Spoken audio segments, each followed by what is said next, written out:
হাওর এলাকায় মাটি ভরাট করলে রাস্তা ভেঙে যায়, তাই যে পরিমাণ ব্রিজ কালভার্ট করা হয়েছে তাই যথেষ্ট। কারণ আবার যদি বন্যা হয় তাহলে আবারও ভাঙবে। সেই বিষয়গুলো মাথায় রেখেই আর কোনো রাস্তা করা যাবে না। সকালে ইঞ্জিনিয়ার্স ইনস্টিটিউশন বাংলাদেশ আইডিবির ৬১তম কনভেনশনের উদ্বোধনী অনুষ্ঠানে প্রধানমন্ত্রী শেখ হাসিনা এসব কথা বলেন। একটা বন্যা বা বর্ষার পরেই কিন্তু সেখানে রাস্তা ঢেউ খেলে যায়, রাস্তা খারাপ হয়ে যায়, অনেক কিছু হয়ে যায়। আর আরেকটা কথা হচ্ছে, যেহেতু আমাদের বৃষ্টিপ্রবণ এলাকা, কাজে বৃষ্টিতে ক্ষতি না হয়, পানি জমে না থাকে, যখনই যে পরিকল্পনা করবেন অন্তত পানি যেন থাকে। এই জন্য আমাদের রাস্তার পাশে যে জলাধারগুলি, বেশিরভাগ ক্ষেত্রে সেখানে হয় দোকানপাট করে, নয় একটা বিল্ডিং বানায়।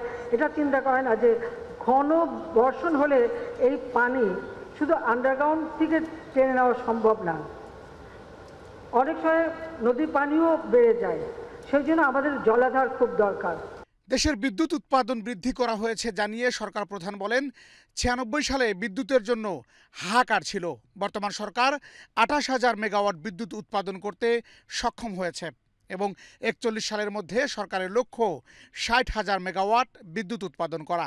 সেই ৪,৬০০ মেগাওয়াট যে রেখে গিয়েছিলাম তার থেকে কমে ৩,২০০, আর আমাদের হাতে নেওয়া কয়েকটি প্রকল্প শেষ হতে ২,৭০০ মেগাওয়াট।